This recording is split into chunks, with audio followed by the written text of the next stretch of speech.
그렇죠. 면소 판결이 네 가지가 있는데 예. 일반 사면하거나 그다음에 요것처럼 처벌 조항이 없어지거나 오. 아니면 그 재판 도중에 공소시효가 지난 꺼버리거나 뭐 이런 이제 네 가지 사유가 있어요. 근데 지금 이거는 법이 바뀌면 이렇게 그렇죠. 이렇게 되면요. 이렇게 되면 이게 그 제일 수혜자가 1호가 이제 이재명 대표고 지금 만약에 대법원 판결 전에 법이 바뀌어서 확정이 그렇죠. 되면 면소가 되는 거예요? 그렇죠. 확정 판결 전에 대법원까지. 그리고 이게 또 혜택 보는 게 선거법. 기소된 사람이 14명이죠. 예. 대부분 허위사실 공표입니다. 지금 허위사실 공표죄로 아마 기소가 되거나 수사를 받는 사람이 여권에도 있을 거거든요. 여권에도 있고 야권에도 있고 다 있어요. 지금. 근데 여권에 있는 분들이 8명이 넘으면 이게 거부권을 행사해도 통과가 될 가능성이 있는 거예요. 그럼 국민들 입장에서는 권력자들의 어떤 행위를 제한을 하고 그런 것들을 신뢰할 수 있는 상태에서 선거를 치르는 게 굉장히 중요한데 예. 그런 기제가 사라지는 겁니다. 이게 국민들이 동의할까요? 저는 동의 안 할 것 같은데 동의 안 해도 밀어붙일 수 있는 상황이 될 수가 있어요. 큰 논란처럼 비춰진 게 있었어요. 특히 이제 여당에서 굉장한 비판과 반발을 했죠. 민주당이 최근에 선거법 개정안을 발의했습니다. 그러니까 법으로 만들 의사를 비춘 거예요. 그게 이제 처리가 되면 나중에 시간이 흘러 법이 될 수 있는 길이 열린 건데 발의가 됐으니까. 최근에 이재명 대표가 선거법 위반 혐의로 1심에서 징역형을 받았잖아요. 그런데요. 화면 보겠습니다. 두 개의 법안이 14일, 15일 각각 발의가 되는데 14일 발의된 공직선거법 개정안 내용은 이거예요.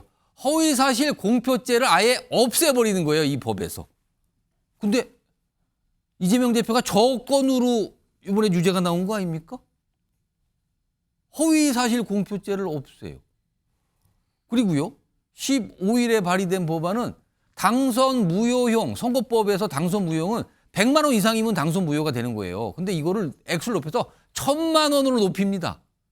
이게 개정안에 들어가 있는 내용이에요. 특히 저 허위사실 공표죄 삭제한 부분이요. 지금 이게 만약에 법으로 개정돼서 법이 되면은요. 이재명 대표가 지금 선거법 관련 재판이 1심 끝나고 2심 항소해서 2심 가잖아요. 그 최종 대법원까지 판결이 나오기 전에 이 법이 만들어지면 면소 판결을 받게 된답니다. 손정욱 변호사, 면소면은 죄가 사라지는 겁니까? 지금 이제 그 무죄 판결은 아니고요. 예. 면소란 건 뭐냐면 이게 그 공소가 제기 후에 예. 상황이 변화가 있는 게 대표적인 게 이제 그 법률에 의해서 처벌 조항이 없어져 버렸다. 이런 경우에 공소를 면한다는 거죠. 저게 그 완전하게 무죄는 아닙니다. 면소. 그럼 예. 죄에 대해서 어떤 판단을 안 한다는 거잖아요. 그럼 그건. 그렇죠. 사실상은 이제 무죄 판결하고 똑같은 효과가 그럼 오는데 아무것도 없다. 이렇게 되는 겁니까? 그러면 지금 그 문제가 되는 게 처벌을 못 하는 거죠. 처벌이 안 되는 예를 거죠. 들어 이게 무죄 같으면요. 억울하게 있었으니까 뭐 국가가 보상해 준다거나 이런 건 있잖아요. 그런데 면소라는 게 대표적인 게 일반 사면. 예를 들어 이게 어떤 죄로 다 재판하고 있는데 대통령이 일반 사면 해버렸다. 그러면 이게 다 면소 판결합니다. 그건 면소인데. 근데 예. 이거는 중간에 이것도 법이 바뀌어 버리면 그렇죠. 면소 판결이 네 가지가 있는데 예. 일반 사면하거나 그다음에 요것처럼 처벌 조항이 없어지거나 아니면 이게 그 재판 도중에 공소시효가 지난 꺼버리거나 뭐 이런 이제 네 가지 사유가 있어요. 근데 지금 이거는 법이 바뀌면 이렇게 그렇죠. 이렇게 되면요. 이렇게 되면 이게 그 제일 수혜자가 1호가 이제 이재명 대표고 지금 만약에 대법원 판결 전에 법이 바뀌어서 확정이 그렇죠. 되면 면소가 되는 거예요? 그렇죠. 확정 판결 전에 대법원까지. 그리고 이게 또 혜택 보는 게 선거법.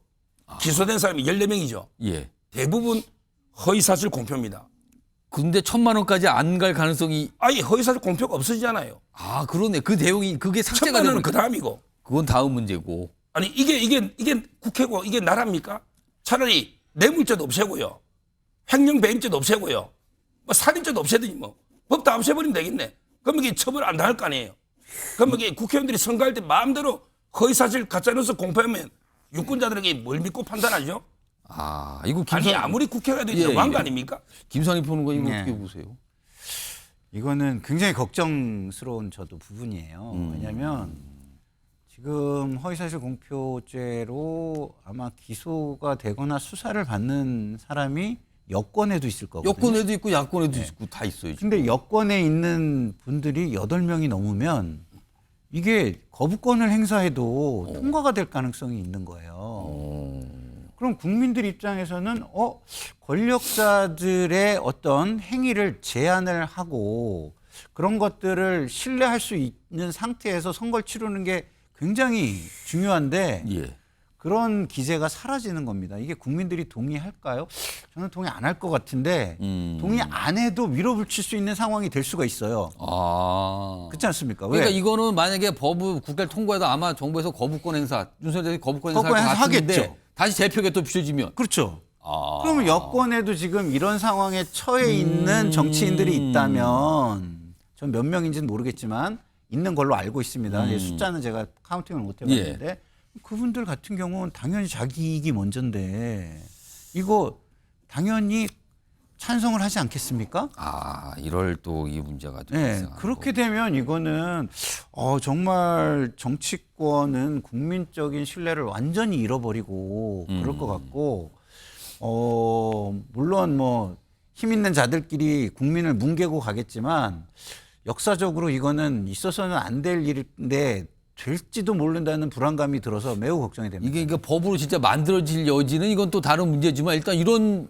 의도잖아요. 그러면은 이게 발의가 됐으니까 이런 얘기가 오늘 좀 얘기가 많이 됐고요. 그리고 이건 어제 좀 공개한 게 있어요. 어제 오후에 화면으로 보겠습니다. 민주당에서 무슨 법률 대변인을 새로 임명을 했어요. 이건태 의원인데 법률 대변인이 됐습니다. 근데 이제 이건태 의원은 이른바 이제 대장동 변호사 뭐 이런 별칭도 있고요. 정진상 전 실장 뭐 변호됐다고 알려지고, 그러니까 이재명 대표와 좀 관련이 있다고 봐야겠죠. 그리고 또 언론 통해서 나온 설명이 법률 대변인은 이재명 대표 사건에 대해서만 집중적으로 전담 브리핑을 한다. 뭐 이런 설명까지 나왔단 말이에요.